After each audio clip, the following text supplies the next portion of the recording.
Et salut tout le monde, nouvelle vidéo des petits Fox Studies. Alors pour changer un petit peu de ce qu'on a vu jusqu'à présent sur la chaîne, enfin des vidéos de Warhammer, comme je l'avais marqué dans la petite définition de ma chaîne, je vais parler d'autre chose une fois pour changer. Ce coup-ci, comme vous avez pu le voir sur la miniature et le titre, on va parler donc du nouveau film de la licence Jurassic Park, à savoir Jurassic World, le monde d'après. Alors je vais commencer par une petite review, on va dire sans spoiler, qui sera plutôt courte, puis une un peu plus poussée, avec beaucoup de spoilers. Je vous mettrai un petit code pour vous prévenir quand il y aura les spoilers. Hein. Ça que vous ne fassiez pas à voir si vous comptez voir le film.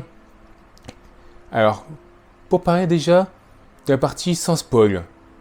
Bah, c'est un Jurassic World.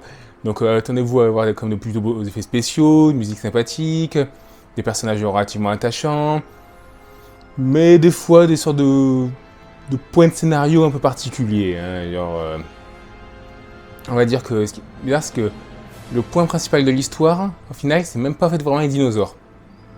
Vous verrez quand la partie spoil, quand vous irez voir le film si vous préférez. Vraiment, les dinosaures sont pratiquement annexes. Bon, ils servent à l'histoire, ça explique pourquoi il y a ce problème qu'il y a dans le monde maintenant, il y a tous ces dinosaures. Mais c'est pas vraiment les dinosaures le problème en lui-même. Et le problème, il vient plus en fait d'humains qui posent que ces emmerdes. Pourquoi pas? Alors, une fois encore, les personnages sympathiques, mais il y a quand même beaucoup. Fait assez étonnant, même si je peux comprendre qu'ils aient profité de leur retour pour ça. Les personnages de la trilogie originale ont plus de temps de vidéo, il me semble, à l'écran, que les personnages de Jurassic World jusqu'à présent, donc à savoir donc Claire et Owen. C'était un peu particulier, j'ai envie de dire. Ils n'ont pas fait revenir tous les trois pour rien, hein, c'était pour les mettre en avant. Hein. Donc oui, ça, bon, de toute façon, vous l'avez vu dans les trailers à tout. Donc on a Grant, Sattler et Malcolm qui sont de retour. Ils sont plutôt sympathiques nous, comme personnages, donc, mais bon, on peut pas trop en parler ici. On a d'autres nouveaux personnages également qui apparaissent dans ce film. Vraiment parler des personnages, il y a vraiment que deux nouveaux en fait. Parce que l'un des grands méchants en fait, c'est un personnage qu'on connaissait déjà, mais qu'on avait juste complètement zappé dans la licence. Et il y a d'autres qui sont également des personnages qui reviennent. Hein. On a un nouveau droit à Mascoin. Je vais rappeler les noms, j'ai pris quelques notes parce que je suis pas très doué pour les noms. Alors on a le droit. Mince. Oh. Le retour de Franklin, donc le petit scientifique informaticien qu'on a vu dans Fallen Kingdom. Également Zia qui est également de retour, même si les deux, on les voit très peu honnêtement. Hein. Un peu plus Franklin que Zia d'ailleurs, mais vraiment pas de beaucoup. On a Barry également, donc celui joué par Omar Sy qui est également de retour. Pareil, il a un rôle mais qui est assez limité dans le temps, on va dire. Alors, globalement, qu'est-ce qu'il faut penser de ce film en version no spoil? Alors, si vous avez du mal avec le fanservice, vous allez avoir du mal avec ce film. Il est vraiment très basé sur le fanservice. Mais vraiment énormément. Et au final, truc assez étrange, je trouve, c'est que comparé aux autres films, où quand tu finis le film, tu vois qu'il y a quand même une évolution par rapport à la situation initiale, j'ai envie de dire, dans celui-là, à part le petit problème une fois encore posé par les humains, comme je vous ai parlé juste avant, mais il reste vague parce que c'est la partie sans spoil, en fait la situation est vraiment la même que ce qui était au début. Ils reviennent juste à ce qu'ils étaient avant, c'est un peu particulier, est-ce que c'est une ouverture pour une future suite, ou est-ce que c'est juste, ils s'arrêtent là comme ça, parce que bon, là c'est le statu quo maintenant, c'est un peu bizarre, mais bon, pourquoi pas. Donc personnellement, j'ai bien apprécié ce film quand même, malgré tout. Je sais pas ce que vous voyez, mais je suis quand même assez gros fan de la licence, donc forcément, fan et plus, on va dire, spectateur, on va dire, assez facile à satisfaire. Je suis plutôt bon client pour ce genre de choses. Hein. Donc je suis pas genre hyper emmerdant en mode « du fanservice, gna gna gna gna ». Non, ça, moi, du moment qu'il est bien fait, le fanservice, ça va. Et il était plutôt bien fait dans celui-là. Un peu poussé sur certains points quand même, mais ça allait. Franchement, si vous ne l'avez pas encore vu, je vous conseille quand même de lui donner sa chance, parce que je sais que ce film a eu quand même beaucoup de reviews négatives sur le net. Souvent on voit « grosse déception » ou des trucs comme ça. Je pense que les gens quand même ils exagèrent un peu. Alors on pouvait s'attendre à plus de ce film, c'est vrai que la fin de Fallen Kingdom, c'est vraiment poser des questions en mode « mais qu'est-ce qui va se passer dans le film suivant ?» Je veux dire, les dinosaures en liberté et tout, ça va être un carnage. Et c'est vrai que c'est pas si tant exploité, parce qu'une fois encore, les dinosaures sont assez secondaires. Enfin, ils ont quand même un rôle à jouer, hein, mais c'est un peu en fait, on va dire, le syndrome Walking Dead. Au début, tu dis, oh, c'est une série basée vraiment sur les zombies. Et après, au final, tu te rends compte que les zombies sont un peu les personnages secondaires par rapport aux antagonistes humains. Bah après, c'est un peu ouais, c'est cette impression qui ressort dans ce film. C'est un peu dommage, parce que justement, avec les dinosaures en liberté, on pouvait se dire que là, vraiment, les dinos allaient avoir un rôle plus prépondérant. Mais pas tant que ça. Au final, c'était plus l'impact, comment les humains réagissaient aux dinosaures et essayaient de les exploiter, qui est mis en avant. Pourquoi pas? Et ouais, donc pour l'instant, ouais, donc je m'arrête là pour la partie sans spoil. On va maintenant commencer la partie avec du spoil. Alors, pour la partie avec spoil, alors on va dire que déjà l'histoire, en gros, se scinde en deux gros groupes. T'as l'histoire, on va dire, où on suit Owen, Claire et Maisie. Donc, les trois essaient de vivre un peu discrètement parce que, ben, étonnamment, alors que le fait que Maisie soit un clone et peut être un grand secret, ben maintenant, apparemment, le monde entier est au courant. C'est très bizarre. Donc, il essaie de la cacher pour la protéger. Et de l'autre côté, on suit les aventures d'Ellie Sattler et de Diane Grant et de Ian Malcolm. Au début, d'abord, c'est que Sattler qui fait une enquête sur ce que je sens. Quand j'ai pas la partie non spoil, il y a des problèmes qui sont posés, parce qu'en effet, il y a une sorte de nuée de sauterelles gigantesques préhistoriques qui posent des problèmes qui bouffent toutes les cultures, sauf étonnamment celles qui appartiennent à une entreprise nommée Biosyn. Pour ceux qui ne voient pas c'est qu'est cette entreprise, en fait, vous vous rappelez de Dodson? Vous savez, Dodson! Dodson est parmi nous! Dodson est là! Tout le monde s'en fout. Voilà, ce Dodson-là, bah, c'était un employé de Biosyn. Il est devenu, on dirait, le président maintenant, étonnamment, parce qu'il fait partie des personnages de ce film aussi. C'est plaisir de revoir, mais il faut savoir que pour beaucoup de fans des romans, Dodson avait un rôle beaucoup plus important. Bon, dans le premier livre, c'était plus ou moins comme dans le film original, donc c'était celui qui demandait à Nedry d'aller voler les embryons. Mais dans le second film, en fait, vu que l'histoire est complètement différente, en fait, c'est lui l'antagoniste principal. Et il meurt d'ailleurs. Oups, désolé, spoil.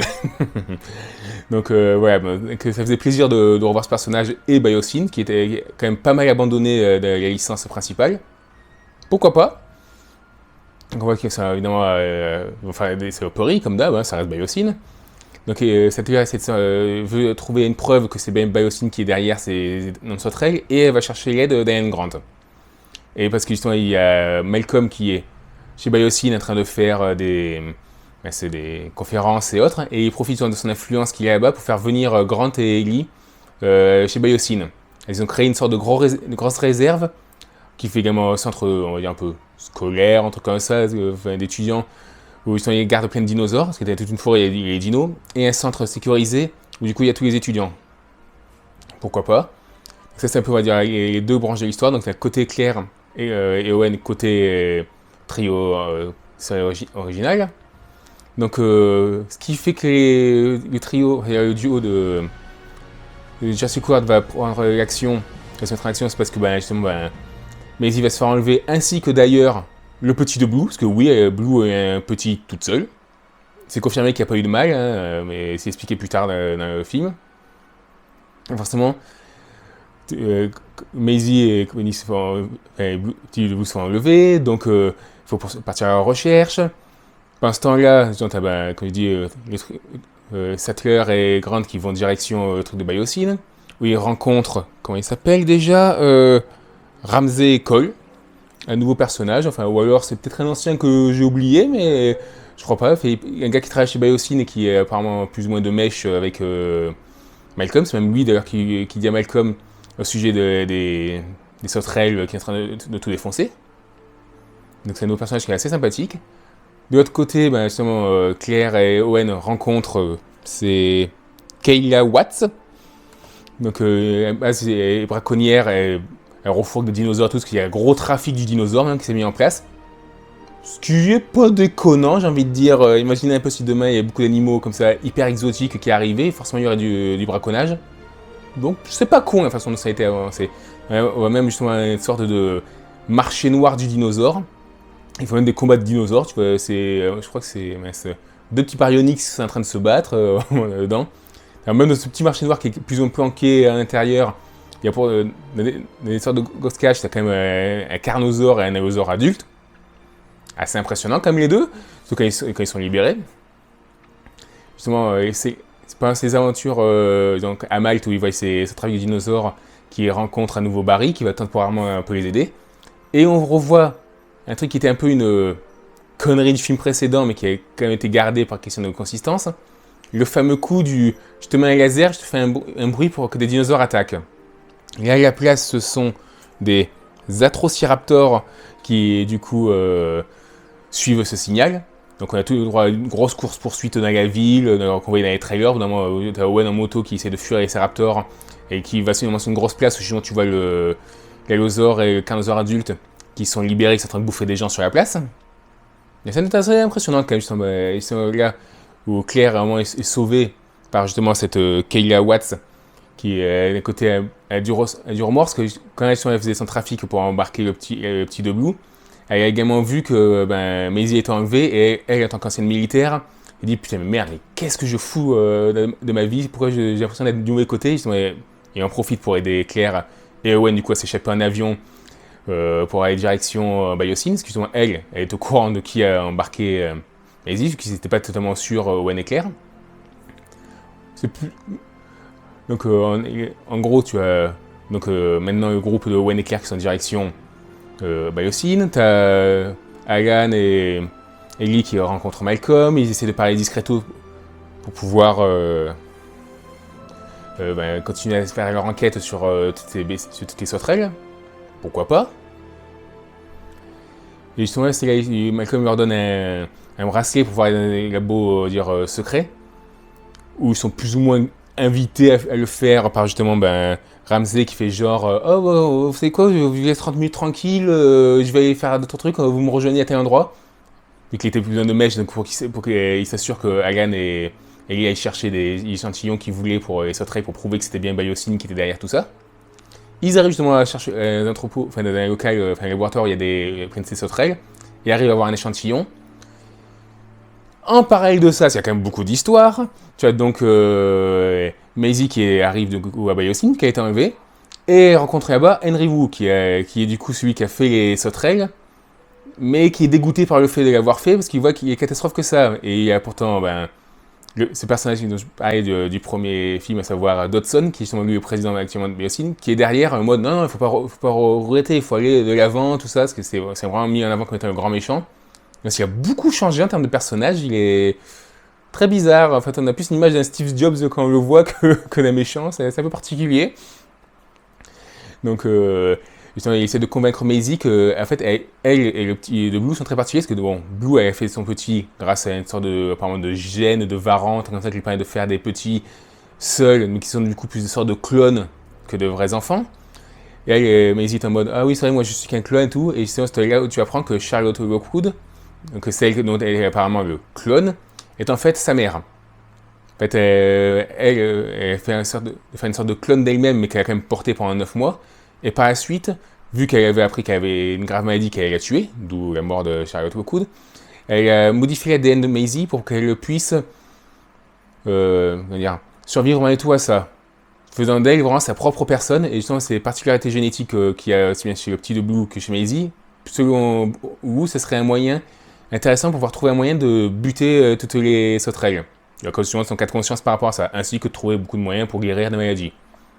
Donc apparemment c'était un adorateur un peu de Charles Lockwood qui était connu pour être une énorme scientifique et tout, donc pourquoi pas. Enfin, c'est un peu bizarre de voir Wu d'un coup qui passe de je maîtrise tout, hein, je suis dégoûté, puis tu vois avec son petit pull, vraiment les cheveux longs, il est un peu en mode non, il est comme un moribond, tu te dis putain mais son cas de conscience c'est tellement énorme que ça l'a dépité. C'est un gros changement quand même pour Wu, c'est un peu particulier mais pourquoi pas. Je veux dire déjà dans la série animée du Crétacé, la saison 3 quand on le voit, on voit qu'il y a des cas de conscience aussi. Ce qui est intéressant c'est que c'était pas mis en avant dans Jurassic World où c'était vraiment le gros connard de base. Pourquoi pas, bon évidemment.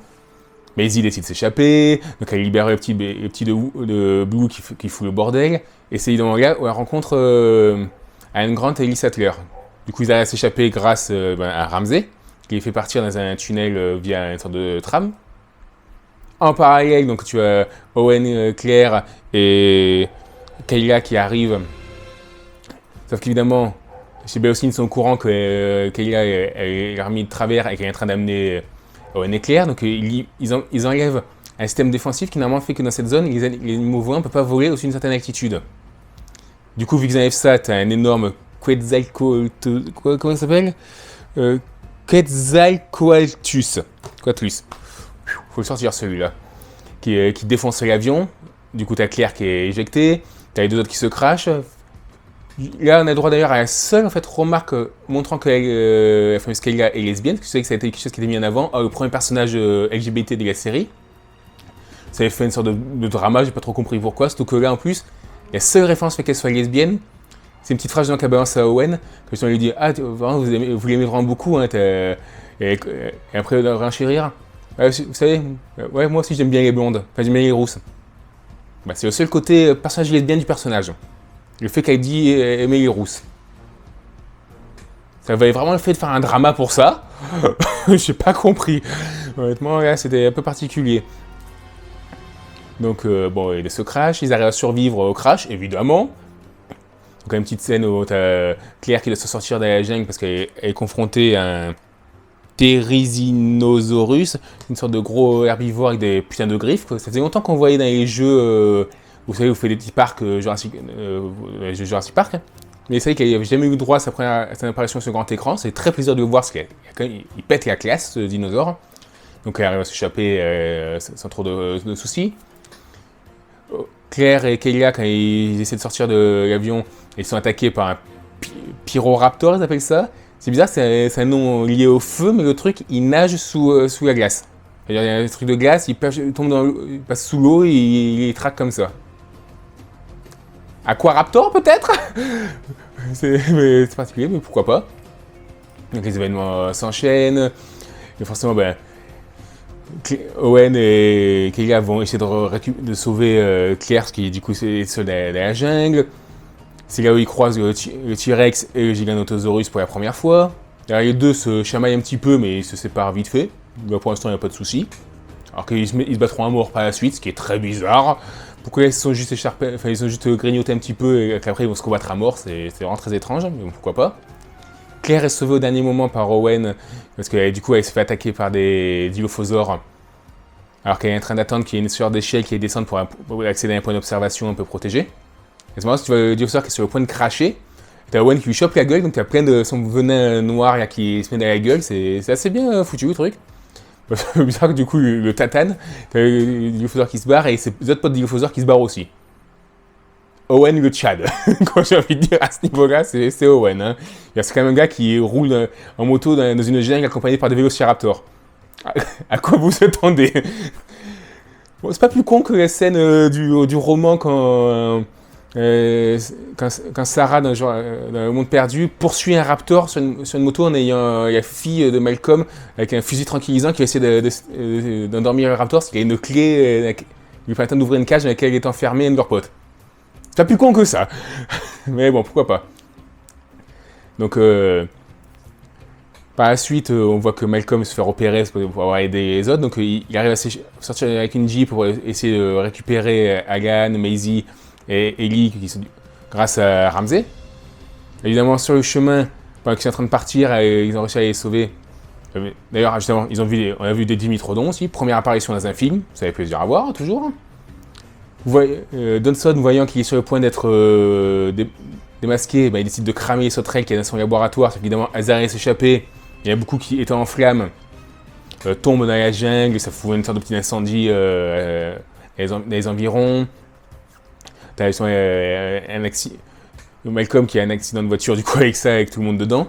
Et quand ils tombent là où ils tombent littéralement à côté de la station d'observation où se trouvent Owen, Claire et Kayla.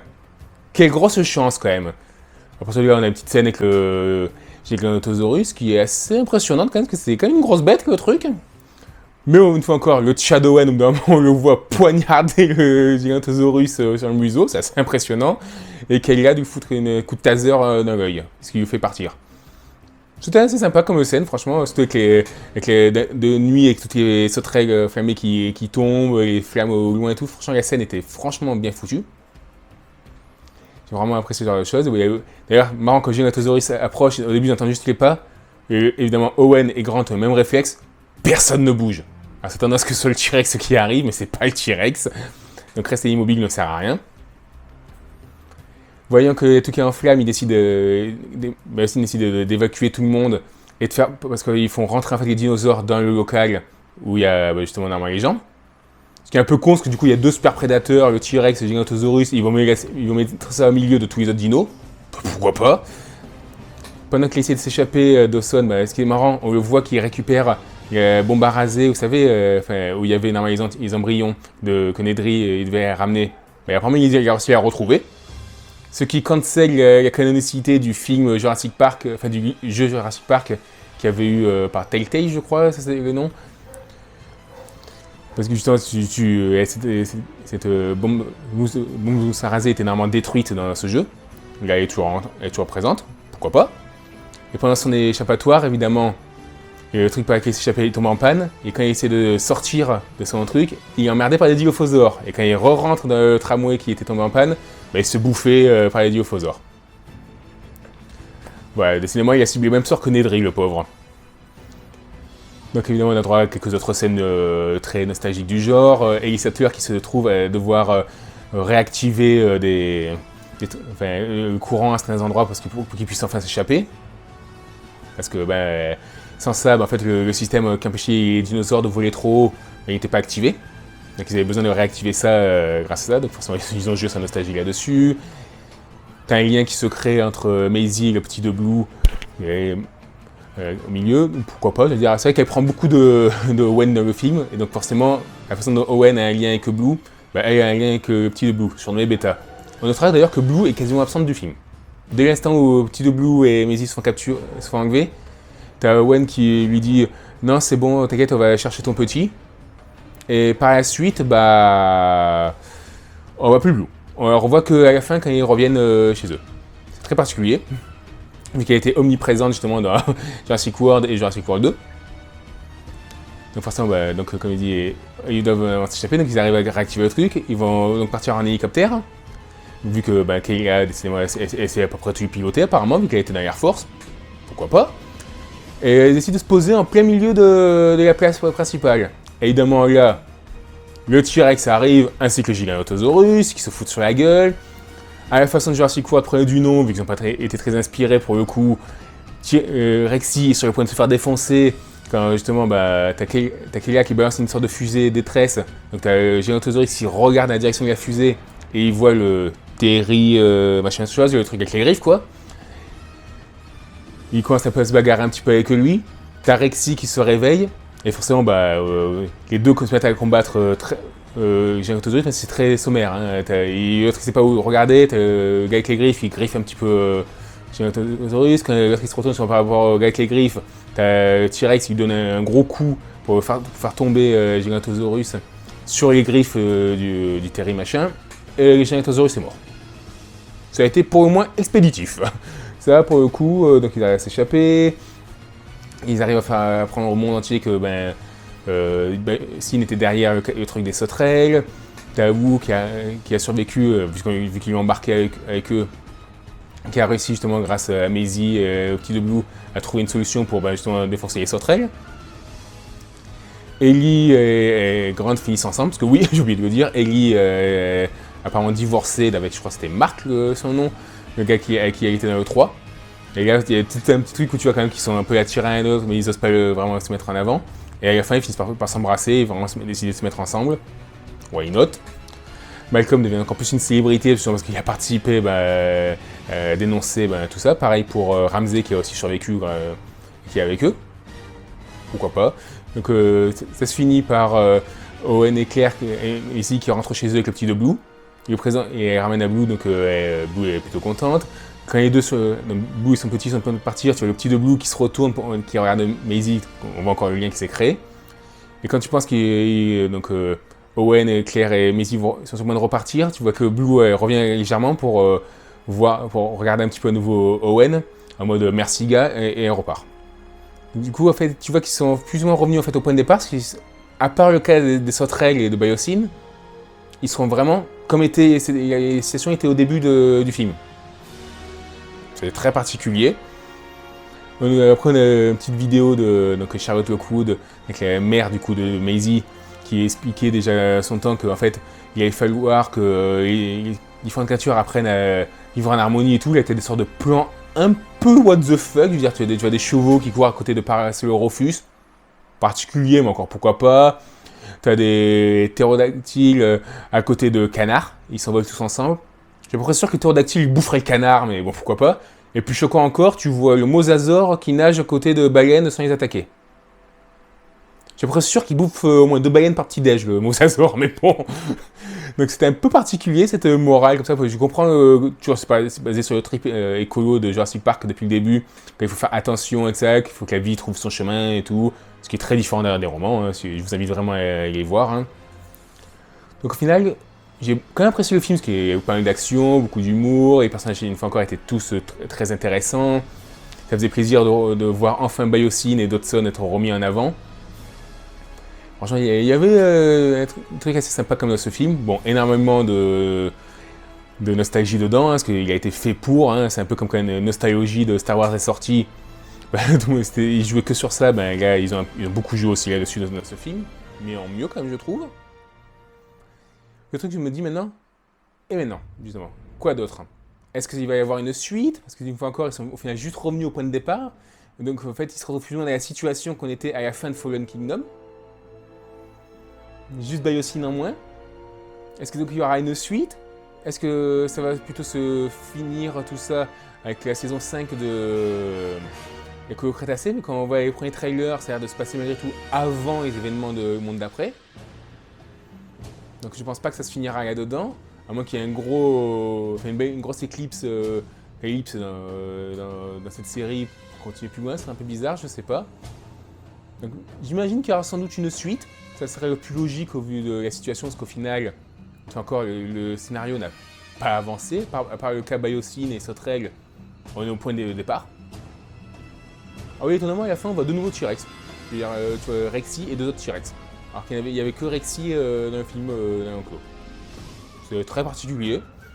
On ne sait pas vraiment d'où ils viennent, ces 2 T-Rex. Est-ce que ce sont les 2 Tsorna adultes qui sont revenus, ce qui confirmerait que le T-Rex qui meurt dans le 3 serait bien le petit du 2, ce qui serait très triste.